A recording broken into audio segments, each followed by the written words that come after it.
नमस्कार, आप देख रहे हैं वत्स वाच और मैं हूं मुकेश वत्स। फ्रेंड्स, आने वाले जो लगभग 2 महीने का समय है, 56 डेज, ये बहुत ही ज़्यादा वोलेटाइल, बहुत ही ज़्यादा डेंजरस समय हो सकता है। आज के इस वीडियो में मैं आपको बताऊंगा कि ऐसा कहने के पीछे क्या कारण है, इसके प्रभाव क्या पड़ेंगे ये भी बताऊंगा, और इन दुष्प्रभावों से हम कैसे बचें इसकी भी समीक्षा मैं आज के इस वीडियो में करूंगा।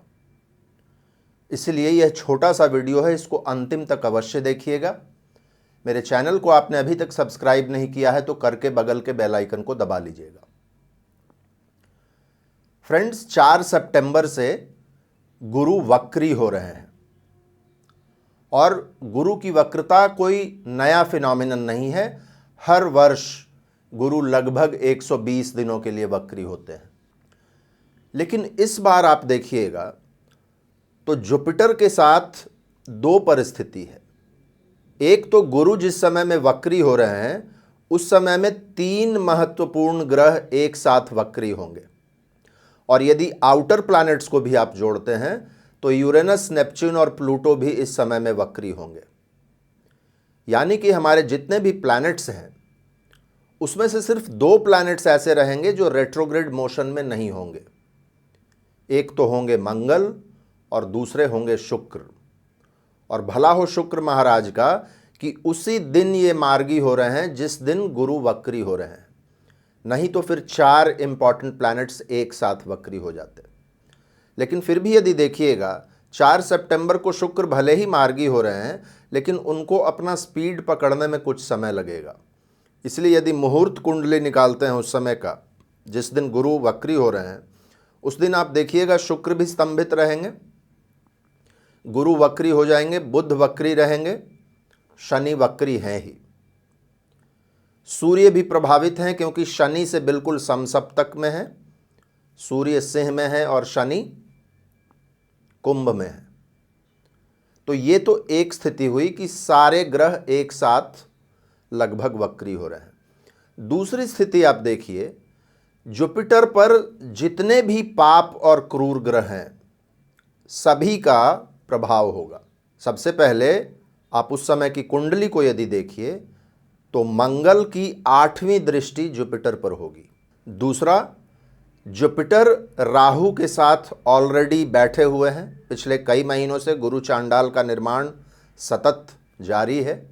तीसरा, शनि की भी तीसरी दृष्टि है जुपिटर पर।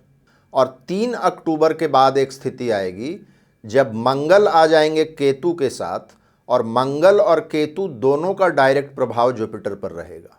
जुपिटर को वैसे ही देखिएगा तो अभी वो यूरेनस के काफ़ी करीब हैं।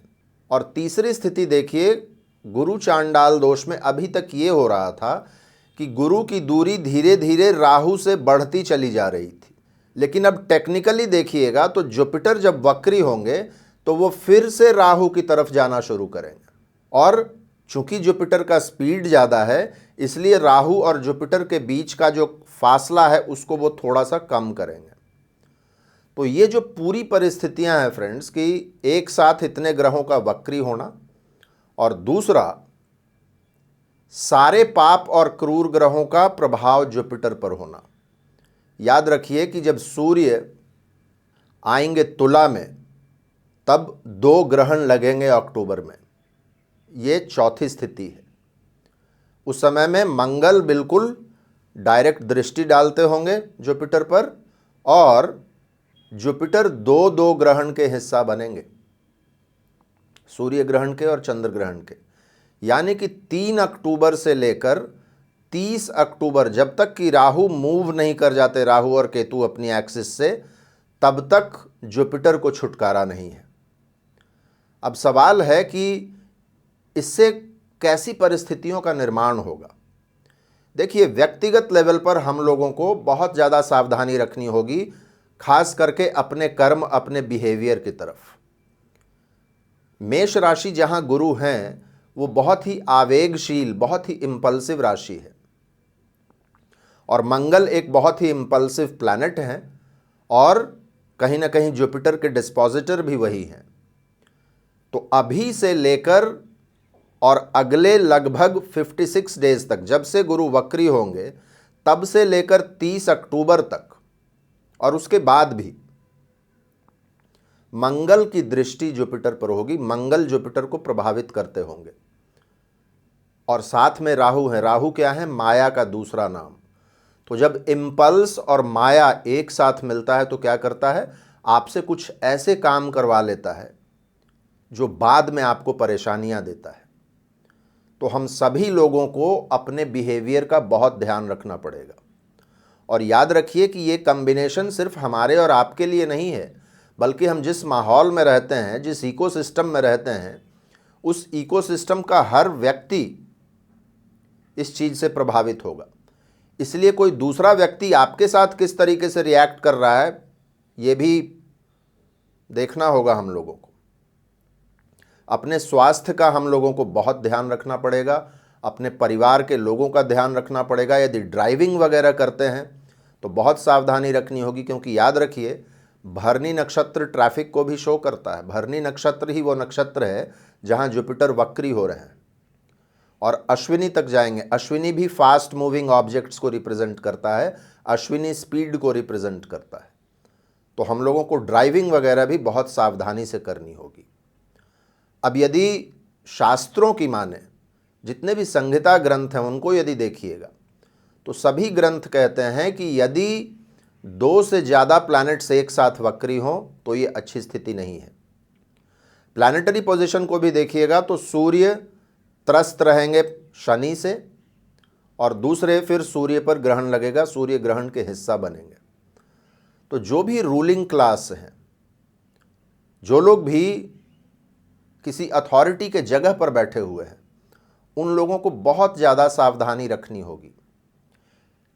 इस समय में कुछ बहुत बड़े लीडर्स पर कोई परेशानी आए, उनको मृत्यु तुल्य कष्ट हो, तो किसी को कोई आश्चर्य नहीं होना चाहिए।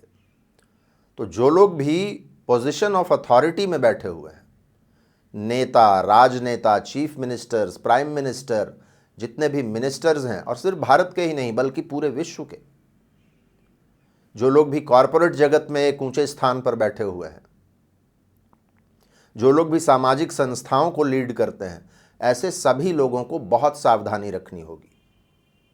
इसके अलावे क्या होगा? देखिए, मुहूर्त कुंडली के अनुसार शुक्र भी स्तंभित हैं, गुरु वक्री हो रहे हैं और मर्क्यूरी भी वक्री रहेंगे। यानी कि जितने भी बेनिफिक प्लैनेट्स हैं सभी या तो वक्री होंगे या स्तंभित होंगे। और जुपिटर पर इतने पाप और क्रूर ग्रहों का प्रभाव, हम सभी लोग जानते हैं कि जुपिटर हमारे सोलर सिस्टम के सबसे बड़े बेनिफिक प्लैनेट है। जब सबसे बड़े बेनिफिक प्लैनेट पर सारे पाप और क्रूर ग्रहों का एक ही साथ प्रभाव पड़े और ग्रहण का भी प्रभाव पड़े, तब क्या होगा?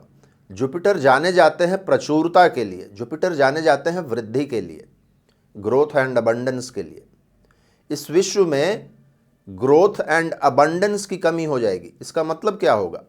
विश्व ऑलरेडी एक मंदी के दौर से गुजर रहा है, ये मंदी और ज़्यादा परेशान कर सकता है लोगों को।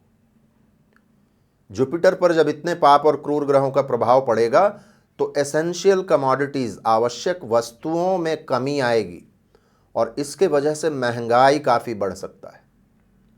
इतने ज़्यादा पाप और क्रूर ग्रहों का जुपिटर पर प्रभाव, 2 ग्रहण लगना, गुरु चांडाल दोष का निर्माण, ये बहुत बड़े कैलामिटीज को जन्म दे सकता है।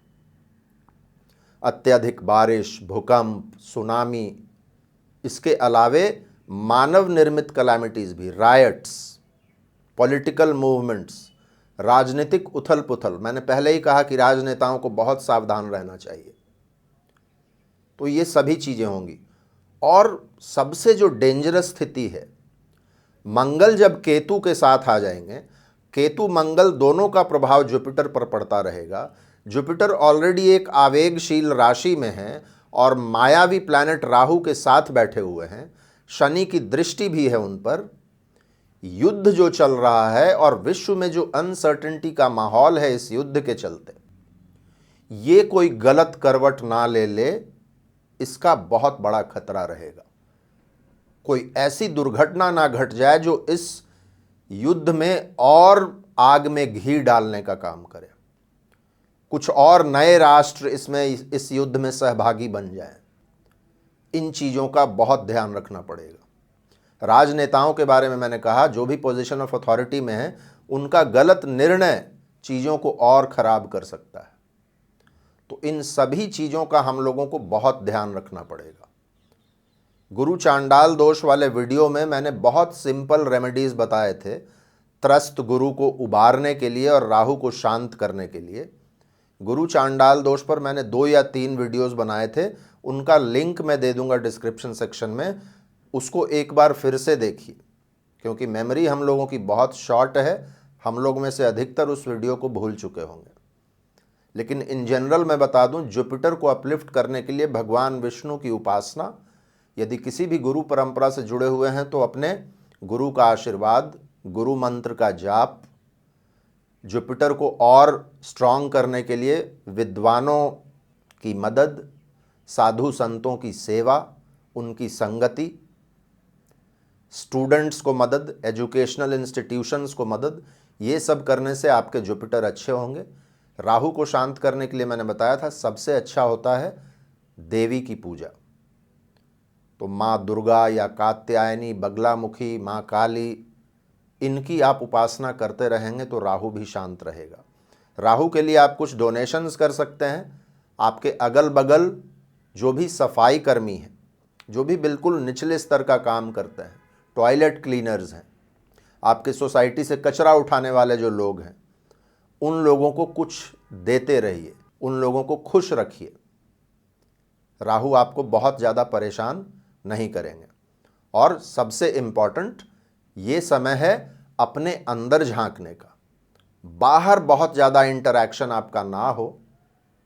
इंटरैक्शन का मतलब ये नहीं है कि आप किसी कोने में जाकर बैठ जाइए, लेकिन चिंतन मनन अपने ऊपर होना चाहिए। जब भी प्लैनेट्स वक्री होते हैं तो क्या होता है, उनका इफेक्ट ज़्यादा इंटरनलाइज्ड हो जाता है।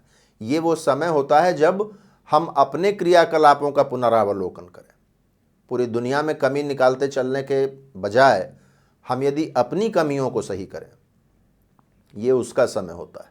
तो इन चीज़ों का यदि ध्यान रखिएगा तो ये जो लगभग 56 डेज़ हैं, और इसमें भी अक्टूबर सबसे इम्पॉर्टेंट होगा, 3 अक्टूबर से लेकर 30 अक्टूबर, इसी टाइम में दोनों ग्रहण भी लगेंगे, मंगल केतु साथ में होंगे, और जुपिटर तो मैंने जैसा कहा कि सारे पाप और क्रूर ग्रहों का असर उन पर होगा। तो वो समय सबसे ज़्यादा ध्यान रखने वाला होगा। मुझे उम्मीद है फ्रेंड्स, मैं जो मैसेज कन्वे करना चाहता था उस मैसेज को आप लोगों के सामने रखने में मैं सफल रहा होऊंगा। आप लोगों को मैं बता दूं कि ज्योतिष का पर्पस लोगों को डराने का नहीं होता है, बल्कि लोगों को आगाह करने का होता है। तो ये समय थोड़ी सी सावधानी से रखिए। फिर से एक बार गुरु चांडाल जब खत्म हो जाएगा, उसके बाद परिस्थितियां फिर से ठीक होने लगेंगी। आज के लिए बस इतना ही। फिर से मिलते हैं हम लोग अगले किसी वीडियो में किसी और विषय के साथ। तब तक के लिए बहुत बहुत धन्यवाद। हर हर महादेव। भारत माता की जय।